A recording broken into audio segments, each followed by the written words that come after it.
de ton CV. Donc Stéphanie, elle a effectué son doctorat à l'Institut Forel, qui est associé à l'Université de Genève. Elle a été chercheuse à l'École Polytechnique de Zurich.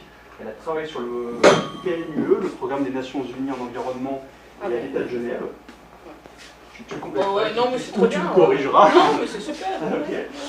Aujourd'hui, alors je ne sais pas si c'est professeur, maître d'enseignement. Non, je suis MER, donc maître d'enseignement et de recherche. Voilà, à l'Université de Genève, et tu enseignes la géologie environnementale et la géomorphologie. C'est ça. Tu es spécialiste de la sédimentologie des lacs, et tu diriges entre autres choses des travaux de recherche sur l'interaction entre les processus géologiques et la société humaine en utilisant les sédiments comme archives des temps passés. Entre autres choses. Ça va parler à plein de gens ici. Voilà. Et aujourd'hui, on a un titre très sexy, donc on a hâte de voir ce que tu vas nous dire. Qui est le sien. D'ailleurs, j'étais un peu maudit hier. Ça va être mon intro. C'est qu'en fait, j'ai dit à Stéphane, ouais, alors on fait... D'abord, merci pour l'accueil. J'ai dit, ouais, alors quoi, tsunami ou munitions? Puis après, il a fait, bah les deux. Et j'ai accepté. Et après, j'ai regretté. Parce qu'en fait, c'est trop de matière. Alors, je vous le dis déjà tout de suite, j'ai fait une structure qui n'est pas classique. Je ne parle pas de méthode. Il y a un peu d'intro pour le contexte. Je vais aller assez vite. Je me suis dit aussi que la plupart des trucs, vous connaissez, vous avez de la culture générale pour que ça marche. Les méthodes, je vais les mentionner, mais voilà, ça va aller... Parce que sinon, j'y arrive pas, en fait, dans les 45 minutes. Et puis, en fait, bien sûr, pour les questions scientifiques pointues qui pourraient vous motiver, vous posez tout ce que vous voulez à la fin, comme question. Puis j'ai en plus plein de dias derrière s'il y a besoin pour montrer les choses. Voilà, ça c'est pour l'introduction. Donc, ça va être en 2 points. Les munitions, de montrer qu'en fait, c'était une aventure scientifique, politique, médiatique. Et vous allez voir, il va y avoir pas mal de choses sur l'histoire. Et en fait, c'est pas juste de l'intro, c'était des recherches d'Élodie Charrière, qui a été ma diplômante, donc masterante interdisciplinaire. Je fais partie de l'Institut des sciences de l'environnement, où on fait des sujets qui sont cross-disciplines. Donc en fait, tout ce que je vais vous montrer, c'était pas su avant son travail. Aujourd'hui, elle est chercheuse dans ce domaine. Et puis, il va y avoir aussi des sciences naturelles sur les munitions. Et les tsunamis, c'est aussi plein de méthodes et de compétences et de collègues qui ont contribué. Mais là, ça sera plus tout dans les sciences naturelles et exactes. Voilà. Je commence avec l'actualité. Vous avez peut-être vu, parce que c'est allé jusqu'à la BBC et la CNN, et même dans une télé en Inde, qu'il y avait Arma Suisse qui a lancé un concours d'idées pour des méthodes sûres et écologiques de repêchage de munitions dans les lacs suisses. Ils proposent de l'argent. Ils ont reçu d'ailleurs, c'était cet été, ils ont reçu d'ailleurs déjà plein de suggestions. C'était un peu rigolo, et ça, en Suisse, ça a fait beaucoup de bruit, qu'en fait, comment ça l'armée lance un concours d'idées? C'est bizarre. En fait, ça fait partie de tout ce processus de découverte et redécouverte des munitions dont je vais vous parler. Pour mettre le cadre, en fait, évidemment, la question des munitions immergées dans les lacs de Suisse, c'est un sujet qui fait partie d'une problématique mondiale.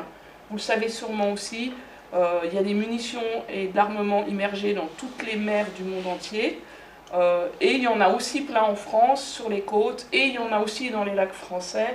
Donc c'est vraiment quelque chose qui est une vraie problématique, qui d'ailleurs n'est même pas émergente, parce qu'en fait elle existe déjà depuis les 2 derniers gros conflits que sont la Première et la Deuxième Guerre mondiale pour l'Europe.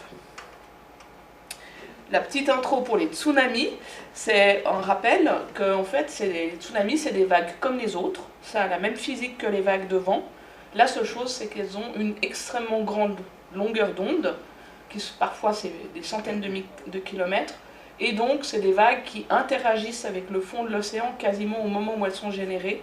Et donc, qui se freinent et grandissent déjà au milieu de l'océan, et c'est comme ça qu'en fait, évidemment, une fois arrivé, l'énergie se conservant, ça se transforme en énergie potentielle, en hauteur, puisqu'en fait, elle se freine, la vague, et c'est comme ça qu'elle arrive sur la côte avec des beaucoup plus grandes hauteurs de vagues. Un petit rappel aussi pour les personnes qui ne sont pas dans le sujet. Dans le monde, les tsunamis, c'est surtout des tremblements de terre qui les créent. On voit que sur le pie chart, là, que c'est 3/4 des tsunamis. Mais il y a beaucoup aussi les mouvements de masse, et dans les lacs, en fait, c'est principalement les mouvements, enfin, dans les zones peu sismiques, comme est notre zone, c'est plutôt les mouvements de masse qui les déclenchent. Et puis on a une variété d'autres processus, comme les éruptions volcaniques, ça peut même être de la météo, ou bien les humains. Hein. Typiquement, dans la baie des Anges à Nice, il y a eu un tsunami qui a été généré par la construction de l'aéroport en 1979. Et voilà, là j'entre dans le sujet des munitions dans les lacs de Suisse et du Léman spécifiquement, avec ces images qui datent de 1948, qui ont été prises par l'armée. On en a peu, on voit tout le temps les mêmes, parce qu'en fait dans les archives il n'y a presque rien. Et puis là on voit des personnes, des hommes qui balancent des munitions dans l'eau depuis les pontons, depuis les caisses.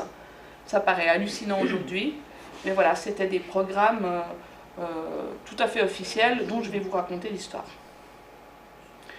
Ça, c'est une carte importante qui a été publiée en 2004 dans le cadre d'un rapport qui d'ailleurs est public, que vous pouvez trouver sur Internet, qui montre qu'en fait, qui était une analyse de l'armée, et qui montre qu'en fait, il y a 26 lacs de Suisse qui sont concernés par des munitions émergées. Donc évidemment, le Léman n'est qu'un parmi tous les autres, et chaque situation est différente. Certains ont beaucoup de munitions, d'autres très peu, et il y a des types différents, et la façon dont on les a émergés et la raison de l'immersion varie aussi. Donc c'est un peu comme l'étude des lacs en général, où c'est chaque lac une autre histoire. Ben là, dans l'histoire des munitions, c'est pareil, en fait. Je vous ai fait ici un petit résumé de quelques lacs, avec des chiffres en tonnes. Donc vous voyez qu'il y a des lacs qui ont reçu beaucoup de tonnes de munitions. Le lac des Quatre-Cantons, ou le lac de Thun, c'est parmi les plus impactés. Le lac de Neuchâtel aussi, où là c'est en fait depuis des avions, avec des tirs sur des cibles, elles sont arrivées dans l'eau. Et puis les autres lacs, il y a un peu moins. Et quant au Léman, il y a des grands points d'interrogation, parce qu'en fait, on ne sait pas. Il y a un ordre de grandeur dans l'estimation entre 150 et 1000. Vous voyez, nous on dirait qu'il y a une grosse marge d'erreur, hein, si on veut des résultats comme ça. Puis j'ai mis des couleurs différentes, et ça c'est très important pour comprendre le cas, c'est que ce qui est en bleu, c'est l'armée qui a jeté, et ce qui est en orange, c'est des entreprises privées. Et vous verrez qu'en fait, à cause de ça, la législation qui s'applique est complètement différente. Pour ce qui est du Léman, c'est surtout, a priori c'est plutôt surtout dans la partie genevoise qu'il y en a, mais il y a des cartouches qui ont été jetées par l'armée, alors ça c'est la petite portion du truc, on ne sait pas où elles sont, donc voilà. Et puis évidemment, votre grande muette, l'armée, on ne sait pas s'ils en ont balancé dans le Léman ou pas, et puis comme la façon dont le gouvernement français fonctionne et le gouvernement suisse fonctionne sont très différents, il y a beaucoup moins de transparence en France sur ce que l'armée fait par rapport à ce que l'armée suisse fait. Il y a une construction démocratique qui est complètement différente. Donc en Suisse, on sait à peu près, en France, l'armée ne parle que de ce qu'elle veut. Donc on ne sait pas si l'armée a mis des munitions en Suisse, dans le Léman ou pas. Voilà. Ici, il y a l'explication de ce que je vous disais, qui est un point très important, c'est est-ce que les immersions ont eu lieu par l'armée ou elles ont été faites par des entreprises privées, parce que à chaque fois, c'est des acteurs et c'est des autorités compétentes différentes. Par exemple, dans le lac de Thun, Brienz-et-Ori, c'est l'armée suisse et les fabriques d'ateliers fédéraux, hein, donc c'était des fabriques d'armes de la Confédération, du gouvernement. À ce moment-là, c'est l'armée, le département fédéral de la défense, qui est compétent pour gérer le cas, gérer les dossiers et trouver des solutions. Donc c'est au niveau fédéral, hein, au niveau national, on dirait en France. Quand c'est des entreprises privées, et c'est par exemple le cas du Léman ou du lac de Zurich, et que c'est des entreprises d'armement en fait privées qui ont fait ces immersions, à ce moment-là, ça reste au niveau cantonal, qui doit prendre en charge la chose, et c'est en général les départements associés à l'environnement. Et ça fait qu'en fait, c'est des dossiers qui sont gérés extrêmement différemment. et en plus avec des problèmes de compétences et des problèmes de conflits entre les différents niveaux politiques en Suisse. Mais c'est néanmoins, s'il y a des problèmes environnementaux, gérés par la même législation qui est l'OSIT, qui est l'ordonnance de l'assainissement pour les sites pollués. Alors, les risques associés aux munitions immergées, vous les devinez, hein, c'est d'abord tout bêtement l'explosion, parce que certes, en fait, elles peuvent encore exploser, et certaines, dans certains lacs, à certains endroits, elles ont encore, en fait, ça y est, je ne me rappelle plus le nom, bon, les initieurs qui sont devant, en fait, qui déclenchent la charge. Donc dans ce cas-là, c'est vraiment dangereux. Autrement, quand il n'y a pas le déclencheur, c'est quand même substable. Néanmoins, quand elles sont par exemple immergées à 50 mètres, comme dans le Léman, et qu'elles sont donc sous pression et qu'on les remet à la surface, on peut créer une instabilité de pression qui fait qu'elles peuvent exploser. Donc voilà, c'est un risque non négligeable et c'est un gros problème aussi dans la question de vouloir les sortir et de vouloir les enlever des lacs. Et puis il y a évidemment le risque environnemental. Alors il y a d'abord les explosifs eux-mêmes qui sont vraiment dangereux pour l'environnement. Et puis il y a évidemment tout ce qui est métaux métalloïdes, anciennement appelés métaux lourds, qui peuvent poser problème. Ici, c'est des analyses qui ont été faites sur les munitions des lacs de Suisse centrale, Thun, Brienz, ces 4 cantons. Ça ne veut pas dire que c'est les mêmes choses dans le Léman, mais ça donne une idée quand même. C'est de quoi sont constituées en fait ces armes immergées en moyenne. Alors évidemment, sans surprise, d'abord des métaux et métalloïdes, une portion plus petite d'explosifs et de poudre, et puis du 1% de divers. Puis quand on rentre dans les métaux et métalloïdes eux-mêmes, aussi sans surprise, à 3/4 du fer. Ça, a priori, bon, ben, pour l'environnement, c'est moins dangereux. Beaucoup de cuivre et de zinc. Et puis après, toute une cohorte en fait, des autres métalloïdes, dont le plomb, évidemment. Maintenant, je rentre dans la partie historique de cette saga. Alors d'abord, il faut savoir que ce n'est pas nouveau.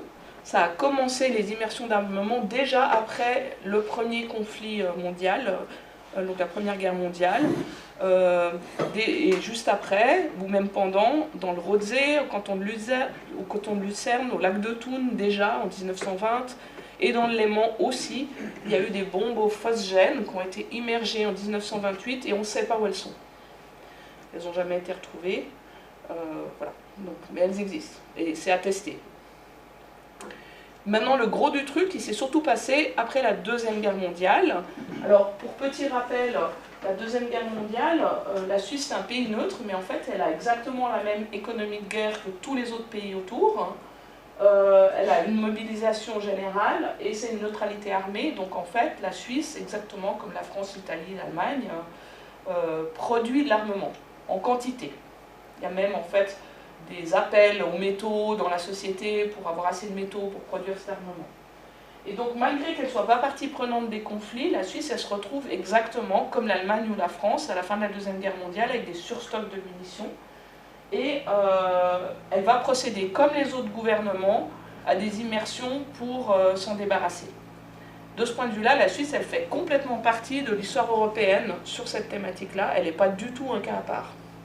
Et ici, ce qui est intéressant, c'est qu'on voit que pendant la Deuxième Guerre mondiale, les fabriques d'armement destinées à la Suisse étaient vers le centre de la Suisse. Hein, c'était cette politique où, en fait, je ne me rappelle plus le nom, mais où il y avait cette idée qu'on allait se replier au centre de la Suisse pour se protéger s'il y avait une invasion. Et donc, les fabriques d'armement, c'était crucial. Donc, on les mettait aussi dans des endroits centraux de la Suisse. Et puis, les fabriques d'armement qui, elles, étaient destinées à l'exportation, elles étaient, à l'inverse, placées près des frontières. Et donc, c'est les entreprises privées, elles étaient là, et ça, c'était Hispano-Suisse à Genève. Et puis, donc, pour rappel, la Suisse, elle a vendu aux pays de l'Axe et aux Alliés. Et puis, en fait, il y avait des variations politiques, avec des moments où le Conseil fédéral interdisait de vendre à l'Axe, parce que les Alliés n'étaient pas contents, et puis ça recommençait, enfin ça a été tout un bins. Voilà.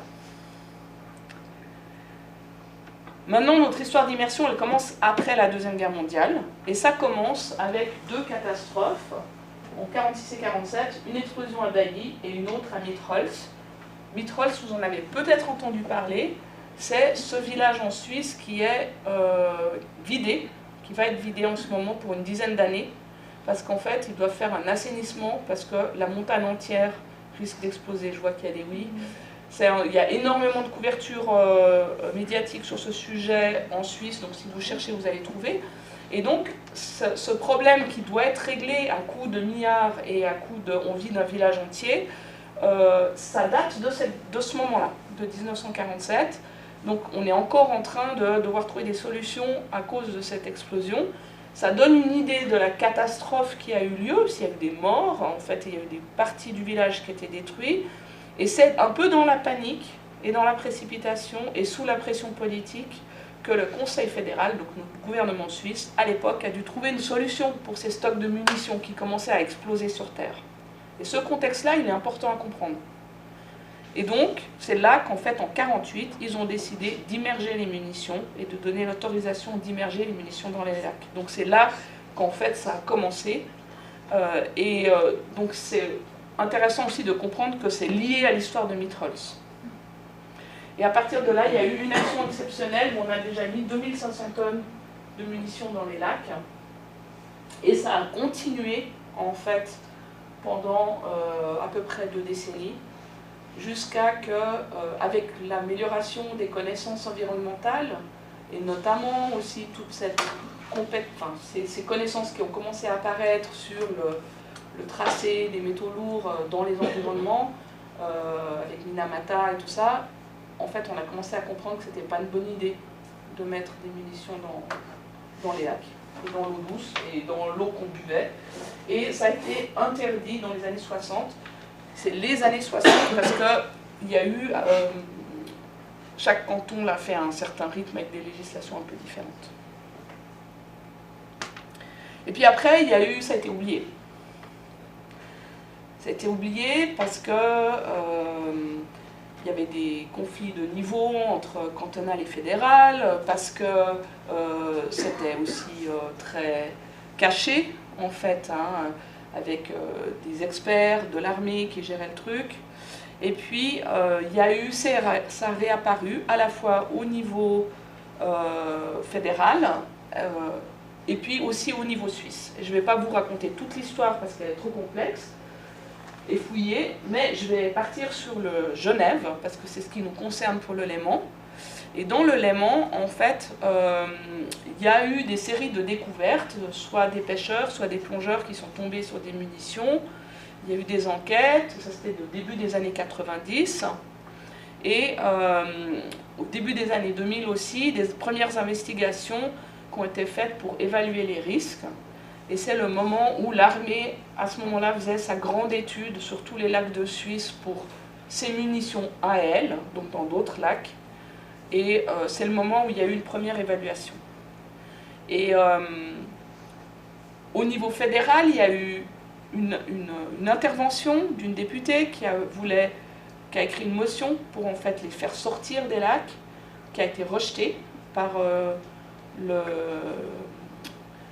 les chambres. Et après, il y a de nouveau eu une espèce de latence. Et puis au niveau politique, c'est bien plus tard, en 2017, qu'une députée locale, cette fois donc au niveau cantonal de Genève, qui a demandé en fait de s'en occuper, parce que la vérité, c'est que au niveau de Genève, le canton, en fait, il faisait rien.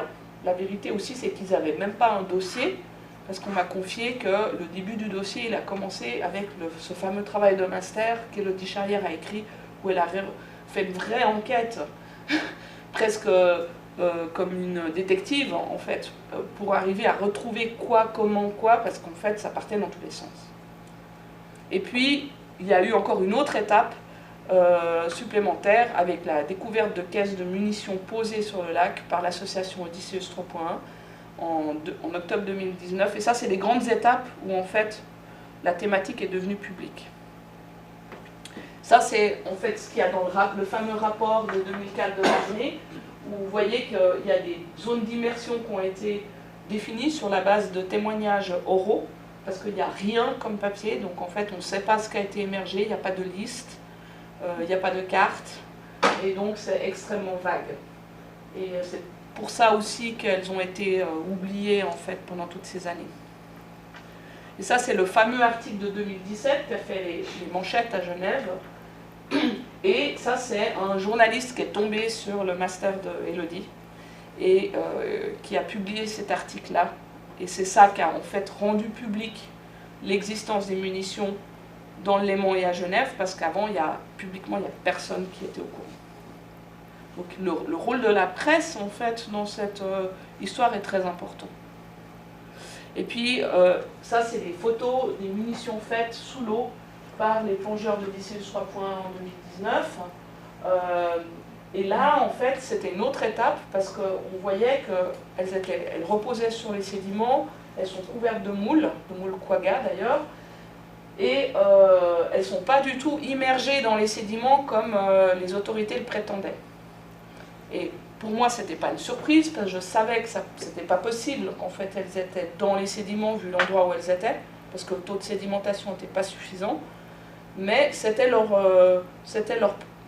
façon publique d'expliquer pourquoi ils ne s'en occupaient pas. Et en fait, ils ont utilisé les conclusions du lac de Thun, où là, elles sont effectivement dans les sédiments, en disant, elles sont dans les sédiments, donc on ne les touche pas, on ne veut pas créer de pollution secondaire, tout va bien. Et voilà, et ça, en fait, ça a été aussi clé, le rôle de cette association, pour montrer qu'en fait, l'État ne maîtrisait pas du tout le dossier, et voire faisait des mensonges. En vrai, c'était plus qu'en fait ils n'avaient aucune idée, que vraiment un mensonge délibéré, mais par contre ça montrait à quel point ils ne maîtrisaient pas le sujet, quoi. Et ça, c'était les fameux articles qui sont parus en fait au fond du petit lac, des munitions passées enfuies, parce qu'entre les deux, il y avait cette fameuse députée qui a interpellé les autorités en disant pourquoi vous ne faites rien, et ils ont dit non, on ne fait rien parce qu'elles sont sous les sédiments. Donc quand ces photos sont sorties dans les médias, ça a fait un grand blast, en fait, parce que ça a montré qu'en fait il y avait un vrai problème. Ça c'est pour vous, scientifiques, vous montrer la carte du taux de sédimentation dans le petit lac. Donc la zone où on sait qu'il y en a peut-être ailleurs, hein, mais en tout cas là il y en a, au large de Bellevue, c'est un taux de sédimentation en centimètres par an de 0,2, hein, donc 2 mm par an, donc c'est sûr qu'avec 2 mm par an, on ne recouvre pas des caisses, même depuis les années 60, hein, parce que ça fait au mieux quelques dizaines de centimètres, et surtout en plus il y a des courants dans cette zone, donc il n'y a presque rien qui se sédimente. C'est là où je dis que pour les scientifiques, ce n'était pas une surprise. Et puis, en fait, comme ça avançait extrêmement lentement sur le plan politique, on a décidé de faire un travail, à la suite du travail en sciences sociales et historiques, de politique historique, on a décidé de faire un travail en sciences naturelles, en prenant des duos sédiments-moules, et il y a la fameuse association Odysseus 3 qui nous a aidés pour aller prendre des carottes vraiment juste à côté des munitions en plongée. Parce qu'évidemment, nous, on ne voulait pas balancer nos carottiers comme ça sur les sites de munitions. Et en plus, ça permettait d'être précis, de faire des distances en fait tout à fait mesurées. L'échantillonnage qu'on a fait, c'est ça. On les a fait dans l'endroit où on connaissait la présence de munitions, donc où l'association avait trouvé des munitions précédemment. On en a trouvé plus en fait pendant la campagne d'ailleurs, et c'est donc en gros dans la zone en fait autour de 50 mètres au centre du lac. C'est là qu'il y en a beaucoup parce que à l'époque ils avaient l'idée de les mettre dans l'endroit le plus profond, mais en même temps la paresse de pas aller trop loin du port, comme ils partaient de Genève. Bon, voilà, c'est pas très dur, c'est pas compliqué à trouver en fait, c'est l'endroit le plus profond mais le plus proche du port. Et en fait ils ont demandé oui, comment vous avez fait pour trouver, ben voilà quoi. Et donc en fait il y a eu une répartition de pas mal d'endroits autour des munitions, et puis là où il y avait les munitions à proximité immédiate, ça veut dire quelques centimètres, 1 mètre, 3 mètres.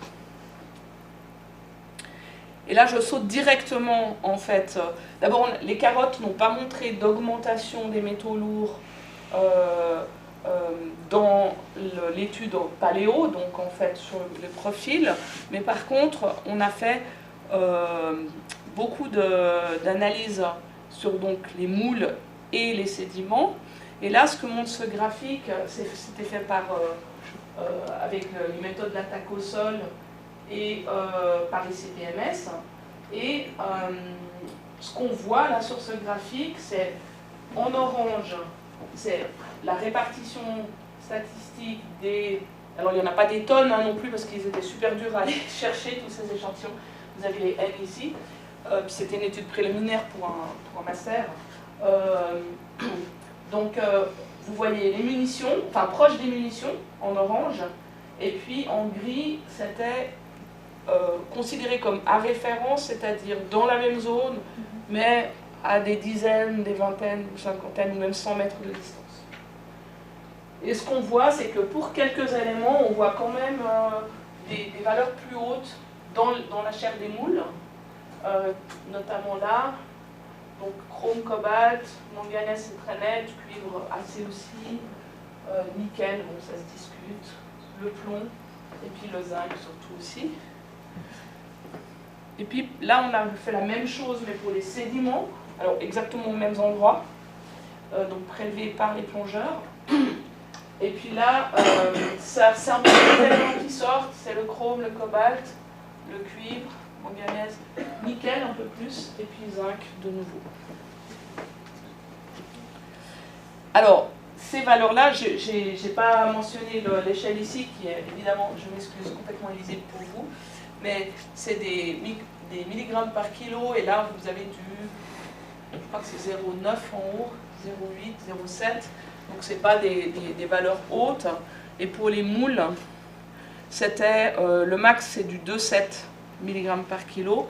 Donc évidemment, on est bien en dessous des valeurs de seuil d'investigation pour les sites contaminés. On n'est pas dans une situation qui est inquiétante en termes de concentration. Ça, c'est ce qu'il faut déjà dire. Et donc, a priori, selon les législations suisses, il n'y a pas d'intervention à faire vu les mesures.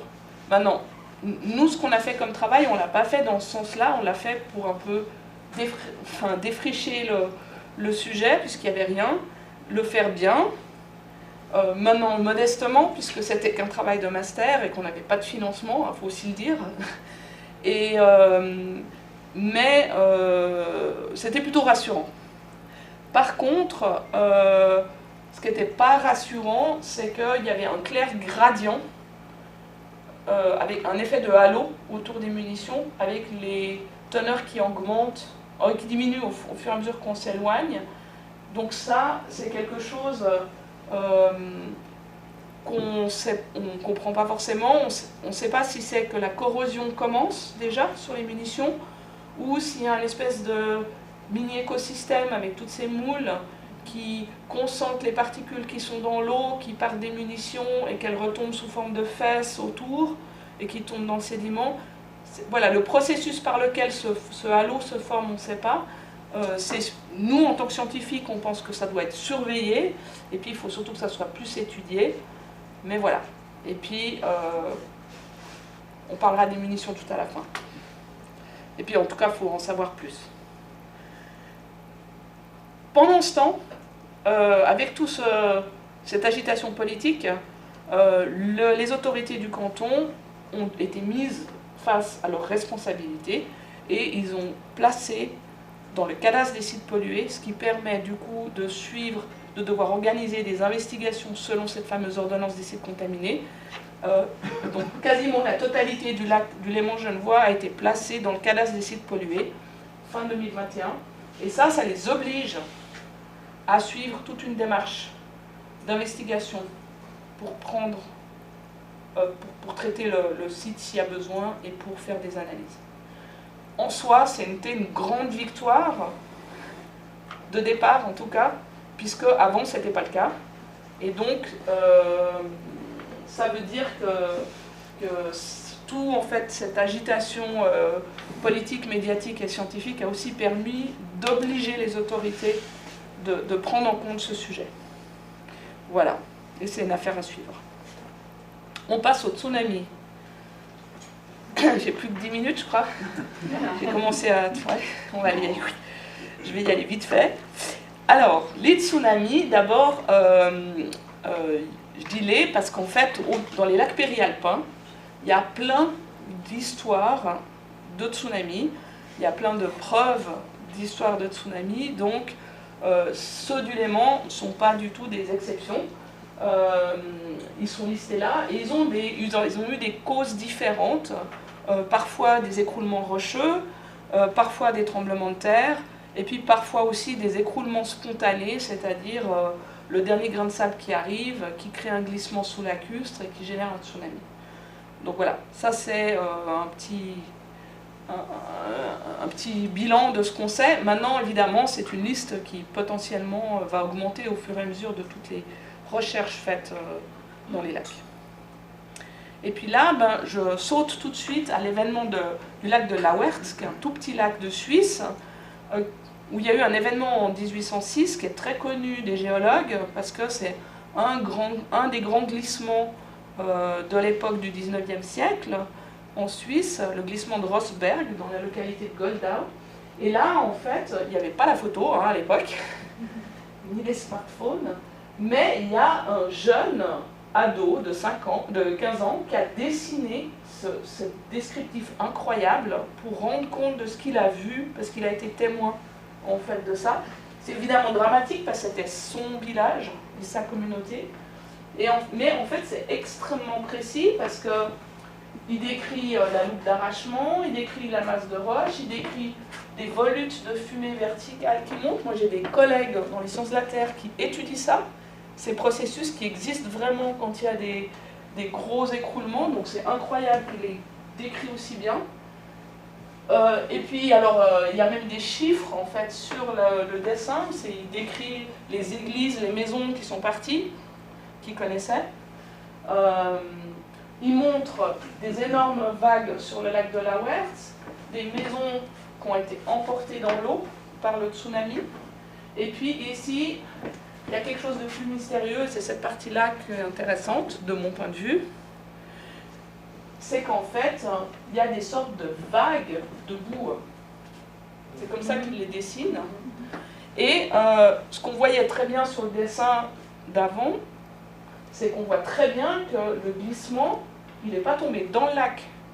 Il est tombé sur la plaine marécageuse, et ça a fait un tsunami. Et donc lui, il explique graphiquement qu'en fait, c'est cette plaine qui a été poussée par la masse de roche et qui a fait des vagues, et que c'est ça qui a déclenché le tsunami. Et c'est un témoignage très important parce que ces phénomènes-là, on ne les connaît pas bien, ils ne sont pas bien documentés. Je pense qu'avec tous les smartphones dans le monde entier, on finira par les connaître très bien. Mais ce dessin, c'est vraiment précieux en fait pour comprendre ces processus indirects de génération de tsunami. Vous verrez, j'y reviendrai après. Je vous mets quand même un tout petit peu de science avec là un profil vertical en sismique réflexion. C'est avec un pinger haute résolution. C'est du 3.5 kHz. Et vous avez l'échelle en temps double, ici, les distances en haut. Ça traverse en fait le Léman dans sa partie profonde. Donc ça part en gros depuis Lausanne jusqu'à vers Évian. Évian est de ce côté. Et ce qu'on voit dans cette échelle verticale, c'est qu'on voit la sédimentation normale, on va dire, du fond du Léman. Et intercalé avec cette sédimentation normale, classique qu'on voit là, on voit des gros paquets blancs, un peu transparents. Et ça, en fait, on connaît très bien, nous les géologues qui bossons dans les lacs, c'est des événements.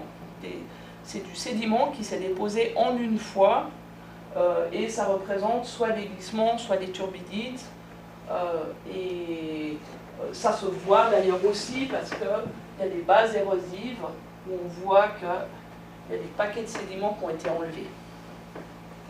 Et là, ce qu'on voit, c'est qu'en fait, il y a 7 grands dépôts associés à 6 horizons. 1, 2, 3, 4, 5, 6.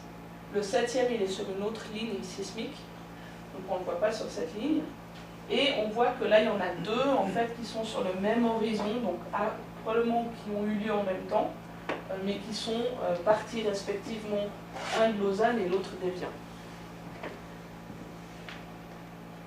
On a fait des carottes pour confirmer ces interprétations de sismique réflexion, des carottes longues, celle-là elle fait 11 mètres. C'est Rosalie qui a travaillé notamment sur les intervalles de ces carottes entre les événements. Et là on voit par exemple qu'il y a, on a mis les carottes de côté aussi pour arriver à avoir les dépôts qui soient le moins épais possible, qu'on puisse traverser les séquences historiques les plus longues possibles.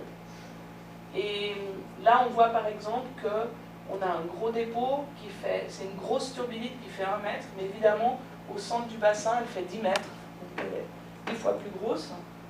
Et puis, on a réussi à atteindre ce paquet-là du dessous, ici. Et quand on regarde dans le faciès sédimentaire, on a des mélanges avec des classes, des morceaux de sédiments, de séquences qui sont pris dans une matrice ML mélangée. Et puis, on a plus bas aussi des séquences qui ont été conservées, mais qui sont tiltées et déplacées. Et ça, c'est vraiment un faciès qui est typique de ce qu'on connaît des glissements, et notamment des glissements sous lacustre, où on a d'abord des séquences plissées en dessous, et par-dessus, une séquence avec un mud flow, donc des sédiments qui se sont mélangés avec d'autres particules et qui se sont déposés dans un deuxième temps.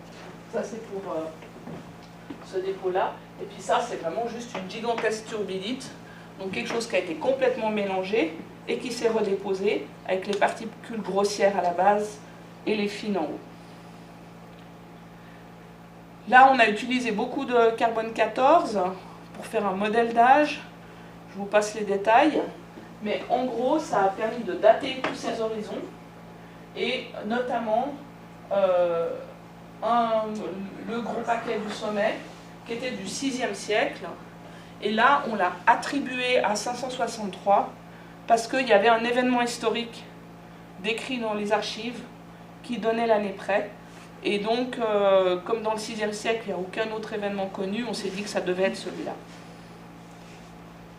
Et ça nous donne du coup une datation comme ça, avec ici l'événement de 563, et ici des événements avant Jésus-Christ, en finissant avec un qui est de l'âge du bronze, de 1730 avant Jésus-Christ. Je ne vous ai pas mis les barres d'erreur, mais elles sont assez grandes, elles sont d'à peu près 100 ou 200 ans. Et avec ça, on a 6 événements, pendant à peu près 4000 ans, et ça nous donne une fréquence passée de 1,6 événements par 1000 ans. Et on peut se dire que c'est peut-être à peu près la fréquence à laquelle ont lieu ces grands glissements. Et vous verrez, avec ça, c'est aussi à peu près la fréquence à laquelle a eu lieu les gros tsunamis. Donc c'est pas fréquent. En Méditerranée, il y a un tsunami par 100 ans, donc la magnitude, elle est d'un ordre de grandeur au-dessus. Donc, c'est des fréquences plutôt basses. Et puis, évidemment, au Japon, c'est encore beaucoup plus haut. Mais, il y en a eu de façon répétée. Là, avec toutes ces lignes de sismique réflexion, on ne les voit pas bien sur l'image, mais bon, on a quadrillé tout le fond du Grand Lac. On a pu calculer les volumes, en fait, de ces gros paquets. Et ces paquets, ils font entre 10 puissance 6, donc 1 million de mètres cubes, et le plus gros, c'est celui du Taurodénum tout en haut, il fait 10 puissance 8 mètres cubes, 2,5. Donc voilà, c'est des très gros paquets de sédiments. Pour les personnes qui connaissent les glissements dans l'histoire de Suisse, les glissements même terrestres, en fait, qu'il y a en montagne, quand on a 1 million de mètres cubes, on est déjà dans un gros machin, quoi. Et là, donc, c'est des gros machins, mais aquatiques. Et là, donc, il y a un qui était parti d'Évian, 22 10.6 et un de Lausanne 130 10.6, donc c'est aussi deux gros monstres. La 30 10.6, 46 10.6, 83 10.6 et là l'autre monstre 250 10.6. Donc là, pour ceux les plus anciens qu'on a détectés, ça ne veut pas dire les plus anciens tout court, parce qu'il y en a peut-être encore plein d'autres dessous, et le plus récent, on est dans du 10 puissance 8, donc des monstres. Et donc ce qui nous a intéressé, c'est de savoir qu'est-ce qui était potentiellement tsunamogénique, donc qui pouvait créer des tsunamis. Et mon collègue Guy Simpson a du coup fait des modélisations en déplaçant des sphères à des vitesses classiques pour les glissements sous lacustre, subaquatique, en l'occurrence sous-marin, parce qu'on ne connaît pas bien les chiffres dans l'eau douce, et d'ailleurs ça ne change rien, que ce soit de l'eau douce ou de l'eau salée. Et en faisant de la modélisation en déplaçant juste une sphère d'un certain volume, on a pu observer qu'est-ce qui se passait en termes de hauteur de vague. Et ce qu'on voit, c'est qu'il ne se passe pas grand-chose à 10 puissance 5, il y a un tsunami local à 10 puissance 6, et ça devient une catastrophe sur le lac à 10 puissance 7. Et donc, dans tous ces glissements analysés dans cette épaisseur qu'on arrivait à détecter, on en a en fait 5 sur les 6 qui ont généré des tsunamis d'ordre métrique, donc sérieux. En détail, on peut revenir après parce que là maintenant j'ai dépassé le temps, mais on a modélisé le tsunami qui est parti de Lausanne, le glissement qui est la vague générée par le glissement parti de Lausanne. On n'a pas inclus celui d'Évian parce qu'on s'est dit que celui d'Évian il était potentiellement déclenché par le tsunami parti de Lausanne. Donc c'est des valeurs conservatives, c'est minimum en fait. Et là en fait c'est un glissement qui est parti à 100 mètres de profondeur parce qu'on a la loupe d'arrachement qui reste dans les traces de la bathymétrie multifaisceau. Et ça donne qu'en fait ce glissement quand il est parti, il a dû générer une vague dans les 2 minutes en face. Qui après en fait a fait des espèces de rebonds. On voit des enregistrements à Morges et Prévranche. On voit qu'en fait, pendant une demi-heure, il y a eu beaucoup de vagues qui sont parties d'un côté et de l'autre, parce que le sens du déplacement était comme ça. Et donc, ça a fait une vague de 4 mètres à Évian, 6 mètres à Lausanne. Et puis on voit que, vu que le sens de déplacement est comme ça s'est par contre atténué sur les côtés, et que ça a été que de 1 mètre à Genève. Donc ça, c'est pour l'événement le plus ancien, qui est de l'âge du bronze. Ça a peut-être impacté les populations palafitiques à l'époque. Évidemment, on n'a pas de traces. Et je voulais dire encore un truc. J'ai oublié. Je sais plus ce que je voulais dire. Voilà.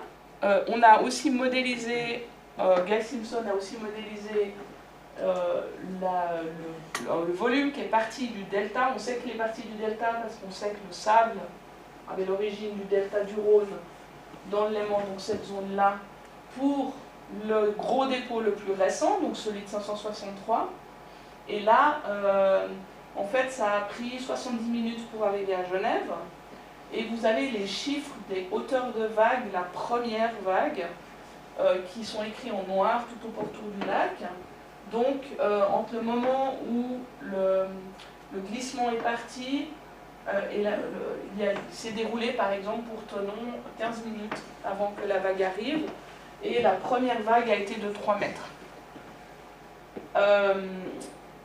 J'insiste sur le fait de la première vague parce que dans les tsunamis, que ce soit dans l'océan ou dans les lacs, c'est très souvent pas la première vague qui est la pire, c'est souvent la deuxième, la troisième ou la quatrième, parce qu'il y a des effets d'accumulation d'ondes et de retour d'eau et de réfraction et de réflexion. Donc c'est très certainement pas les hauteurs les plus grandes en fait qui ont eu lieu, et en plus ça ne décrit pas le run-up. Ces valeurs-là, elles décrivent uniquement au moment où la vague elle a arrivé sur la côte, quelle hauteur elle avait. Donc ça ne décrit pas l'altitude à laquelle la vague est montée qui peut être bien plus importante. Donc ça, c'était un monstre, et ça a validé, en fait, tout ce qui est décrit dans l'histoire, où les archives du VIe siècle, Marius d'Abanche et Grégory de Tours, les deux décrivent une catastrophe et disent qu'il y a la vague qui est rentrée dans la vieille ville de Genève, qui était en fait sur la colline, et que là, ça a tué des gens et que ça a emporté le pont de Genève. Donc en fait, c'est tout à fait possible. Ça, c'est le scénario qu'on a reconstruit. C'est rare qu'on connaisse l'origine d'un glissement ou d'un tsunami, quand c'est vieux comme ça.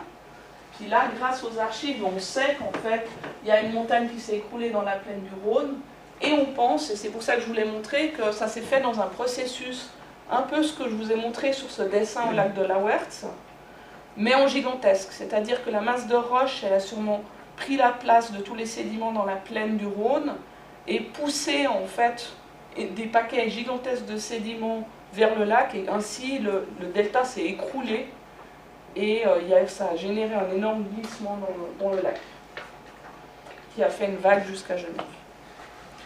Ça, c'est la représentation de la vieille ville de Genève. Vous connaissez peut-être, c'est là où il y a la cathédrale et tout ça.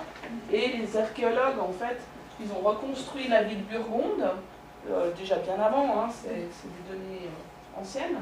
Et ils savent qu'il y avait des murs à cet endroit-là de la ville, qui probablement faisaient tout le long. Et on sait aussi que le lac, à l'époque, en fait, le rivage, il était au pied de la colline. Parce que toutes les eaux vives, là, tout ça, c'est en fait des remblais historiques, où on a gagné, la ville a gagné sur le lac. Et donc, il faut imaginer que cette vague, elle est arrivée ici, avec des... La toute première, elle avait 8 mètres de hauteur, et qu'elle est montée le long de la colline, et qu'elle a dû pouvoir passer, en fait, les murs.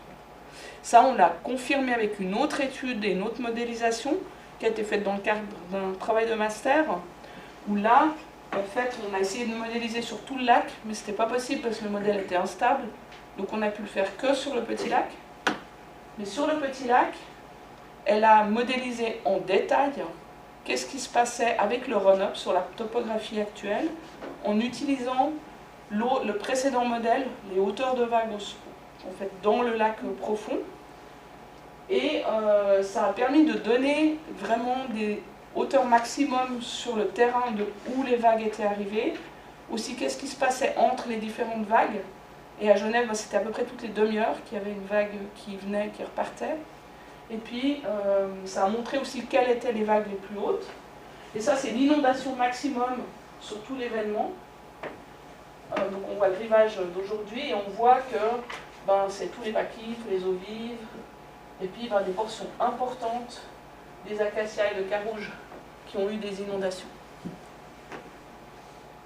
Et ici, c'est les valeurs. Donc je vous ai dit que c'est souvent pas la première vague qui est la plus haute. On a ici le numéro de la vague dans la modélisation. Et donc vous voyez que c'est soit la quatrième, la troisième, la deuxième. Et pour les zones qui ont été les plus impactées, il y a internationalement des classifications de tsunami qui mettent des indices, un peu comme pour les tremblements de terre.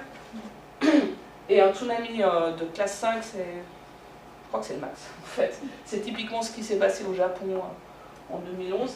Et bien là, en fait, Père-du-Lac, Pâquis, Jardin-Anglin, Eaux-Vives, Bel-Air, hein, les zones qui sont toutes proches du lac, elles étaient vraiment dans cette intensité-là, avec des hauteurs maximum très importantes, certaines jusqu'à 9 mètres de hauteur.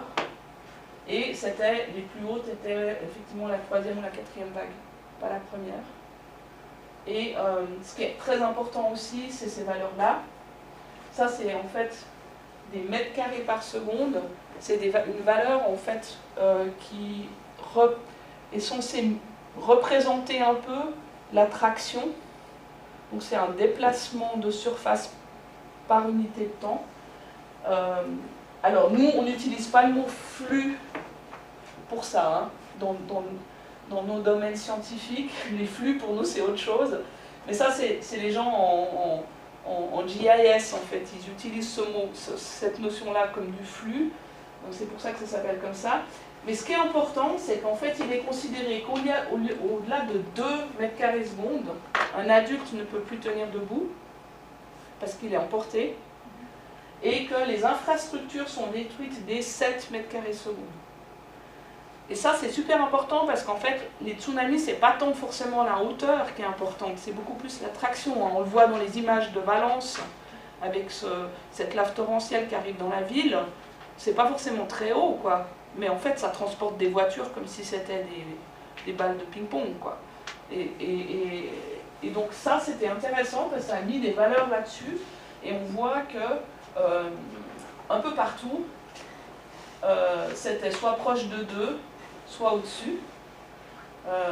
Donc en fait les gens tout autour du lac, ils n'ont pas pu rester debout, en fait, même si la vague n'était pas très haute. Et on voit des valeurs extrêmement fortes autour du lac, là, des 20, des 12, des 15, des 9, des 6. Donc en fait, la traction a dû être extrêmement forte et a dû vraiment absolument emporter tout. Donc ça valide complètement aussi le récit historique qui disait que le pont a été arraché. Voilà. J'arrive à la conclusion. Donc, sur les tsunamis, les sédiments lacus ont permis de reconstruire le scénario de plusieurs événements historiques. Il y en a eu, dans les derniers 4000 ans, au moins 5 qui ont eu des valeurs d'ordre métrique. On n'a pas retrouvé le dépôt du tremblement de terre de 1584, où on sait historiquement qu'il a fait un tsunami. Donc ça, en fait, c'est le 6e tsunami qui est attesté. Il est probablement dans les dépôts du delta du Rhône qu'on n'arrive pas à voir avec la sismique réflexion parce qu'il y a trop de gaz. Mais voilà, c'est un truc encore pas résolu.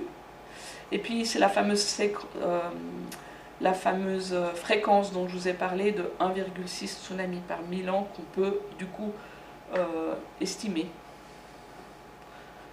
Les perspectives, c'est qu'en fait, quand il y a des sédiments accumulés sur une pente dans un lac, ça peut glisser. Et puis que s'il y a suffisamment de sédiments, ça peut faire un tsunami. Puis ça, c'est une réalité dans tous les lacs.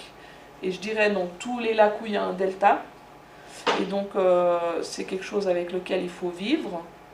Et ce qui est intéressant, c'est qu'avec tous nos travaux, pas que les miens, ceux aussi de mes collègues de l'Université de Berne, avec l'équipe de Flavio Anselmetti, toutes ces recherches en fait cumulées, ça a amené du coup une prise de conscience des autorités qui gèrent les risques.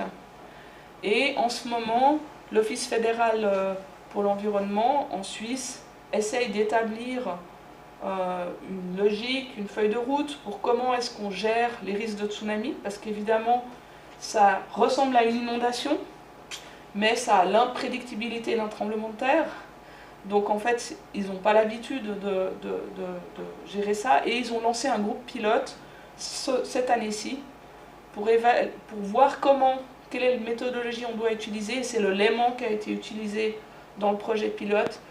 Donc je ne suis pas peu fière, parce que quand il y a des Suisses allemands qui se disent qu'en fait le projet pilote on le fait en Suisse romande, c'est quand même assez rare.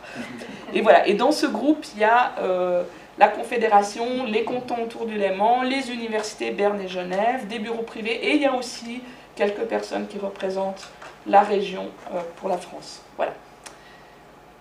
J'arrive au bout. Il y a eu beaucoup de couvertures médiatiques et de produits, on va dire, dérivés. Hein. Je fais un peu d'auto-dérision.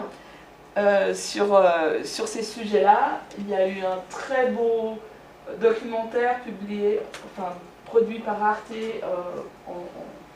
et diffusé en 2020, qui est encore visible au lien qui est ici, ou sur le site du réalisateur, qui est aussi ici. Une exposition au musée du Léman. Il y a un livre qui est super, c'est pas moi qui l'ai écrit, hein, c'est un journaliste scientifique, j'ai un exemplaire ici si vous voulez le feuilleter, qui est très subventionné, c'est pour ça qu'il n'est pas très cher, parce qu'en fait il est très bien fait et il y a beaucoup de couleurs. Et puis il y a aussi en fait des produits sur les munitions. Alors déjà il y a la thèse d'Élodie Charrière qui est facile à lire en français. C'est vraiment un roman incroyable, et en plus la version digitale est gratuite en ligne, donc vous pouvez en open access. Il faut payer si vous la voulez imprimer, mais sinon elle est disponible. Et puis il y a eu une BD même, en fait, alors qui elle est très romancée, qui décrit en fait l'aventure d'Odysseus 3.1 quand ils sont partis à la recherche des munitions. Donc voilà, je suis un personnage de BD. Vous verrez, je suis un peu améliorée, hein, mais on me reconnaît quand même. Voilà, je remercie tous mes co-auteurs. Hein. Tout ça, c'est des résumés de travaux où on a travaillé avec beaucoup de gens et avec plein de financements différents. Ça, c'est pour les tsunamis. Ça, c'est pour les munitions, où il y a eu plein de personnes qui ont aidé et beaucoup de plongeurs bénévoles. Voilà, et je vous remercie.